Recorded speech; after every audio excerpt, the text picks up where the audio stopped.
Pace bene, masih di mea culpa. Saya menemukan kisah dari seorang artis yang kemudian menjadi suster. Namanya Edita Magic.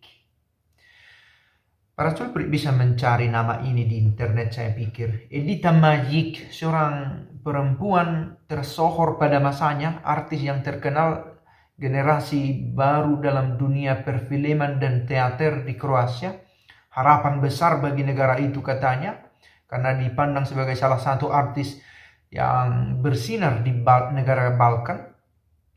Tetapi secara tiba-tiba mengubah cara hidupnya menjadi lebih radikal, menjadi seorang suster Karmelit, kontemplatif penuh di Avia, di Spanyol, dan memilih hidup lebih keras dengan ulah tapa dan asketisnya. Edita Magic memilih hidup tanpa sepatu, dalam diam, dalam doa, lalu pergi ke padang pasir. Ini sebuah terjemahan yang saya coba pahami. Apakah maksudnya tanpa sepatu dalam arti sesungguhnya tanpa sepatu? Boleh jadi benar, karena ada saja kongregasi yang memakai peraturan lebih strict, lebih ketat untuk mendorong para pengikutnya hidup dalam asketisme, dalam penyangkalan diri lebih kuat. Jadi pantas juga diberitahu lebih awal, tidak semua suster itu tidak sama dalam menghidupi spiritualitasnya. Ada dikatakan itu suster kontemplatif penuh, ada juga dikatakan kontemplatif aktif. Kontemplatif penuh itu yang seluruh waktunya digunakan dalam doa. Kalau kita pernah lihat dalam video-video, untuk mendukung aktivitas doanya, banyak aspek yang dipakai, dikhususkan untuk mendukung doa ini. Misalnya dari segi tempat, biaranya ada di puncak gunung atau di tempat sepi, dan memakai kerangkeng, tempat duduk doanya sangat sempit, dan di kamar misalnya tidak ada pemanas, tidak ada tilam, tidak ada, hanya dengan dipan kayu, hal-hal semacam itu. Dan termasuk tadi tanpa sepatu, itu bisa saja menjadi bagian dari gaya hidup kontemplatif penuh yang diterapkan di biara yang bersangkutan. Jadi di sisi lain tidak juga bisa kita paksakan, kok suster itu bebas berjalan di kota memakai jubahnya. Karena memang ada yang jenis seperti itu, dengan tetap ada kontemplasi tetapi ada aktifnya dengan tindakan karitatifnya. Ada yang di sekolah, ada yang di rumah sakit, ada yang di panti jompo, ada yang di klinik, ada di panti asuhan, macam-macam. Nah, suster Edita Magic mengikuti jalan hidup yang lebih radikal dengan menjadi seorang suster Karmelit kontemplatif penuh. Ia pergi ke biara di Spanyol. Artinya dia menyeberangi Eropa ini, Laut Adriatik, lalu melewati Italia, melewati Prancis, pergi ke Spanyol. Apa dikatakan motifnya? Perjumpaan dengan Tuhan ini terjadi secara tiba-tiba, seperti kilat. Begitu kata dia dalam memberi kesaksian pada awal-awal panggilannya. Sebuah hadiah cinta yang tak terduga, yang mengalir, bayangkan itu mengalir ke dalam diri Anda. Tiba-tiba tak terelakkan dan sampai akhir tetap terasa, begitu dia katakan. Tiba-tiba semuanya menjadi jelas bagiku. Saya mendapat jawaban atas semua pertanyaan yang saya ajukan. Nah, apa pertanyaannya? Ini menarik, saya temukan. Dia bertanya tentang ini. Apa alasannya hidup itu disebut layak? Atau apa yang membuat hidup ini pantas menjadi hidup yang layak? Lalu dia berkata, kalau hanya tampilan itu kita bahas untuk menjalani tahun-tahun yang indah, tetapi ternyata hidup itu menghilang entah kemana dalam arti tampilan itu. Dia artis, dia tahu tentang tata rias, tentang tata panggung, tentang hidup dalam popularitas. Nah, dia berangkat dari pemikiran itu. Ini fana, toh ini hilang juga. entah kemana, hilang. Dan tubuh ini juga, dia seorang yang, Suster Edita Majik, seorang perempuan yang cantik sebagai artis. Tetapi dia berkata, tubuh ini akhirnya tertutup dan cacing menutupi dan memakannya.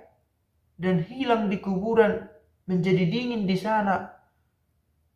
Apa artinya?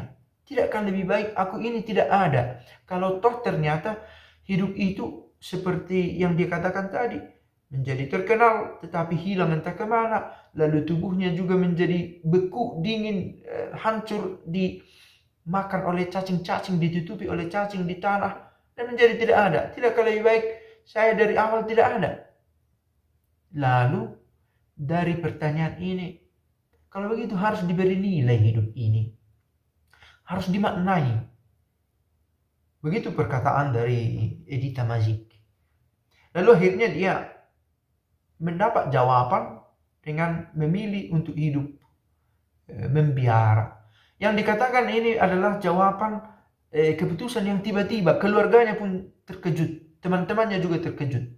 Nah, karena ketiba-tibaan ini muncullah konspirasi. Namanya artis, ada gosip-gosip. Nah, seorang penulis namanya Mani Gotovac yang mengklaim diri sebagai temannya mengatakan bahwa sebenarnya Edita Majik itu mengalami depresi.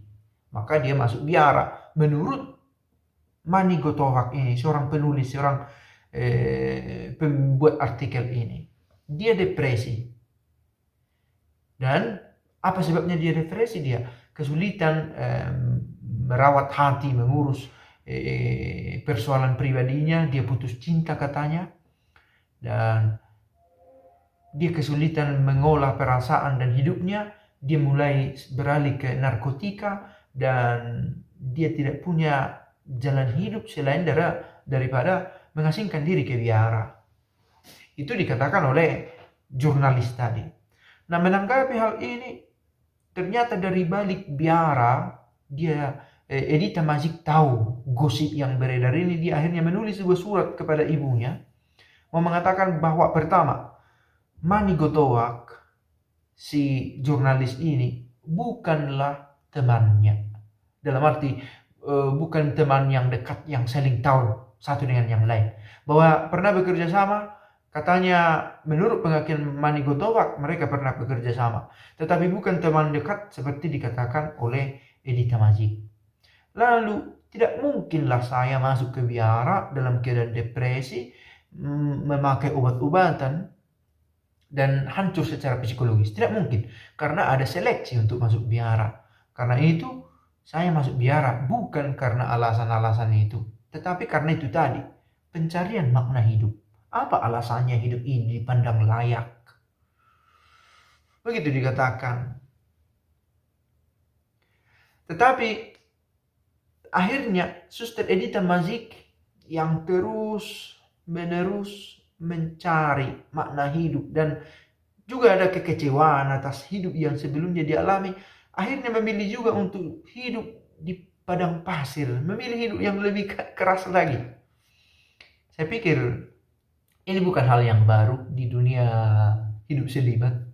Ada beberapa itu masuk ke satu kongregasi, merasa spiritualitasnya tidak pas, akhirnya memilih kongregasi lain. Ada juga begitu. Kecewa lagi, ada memilih keluar.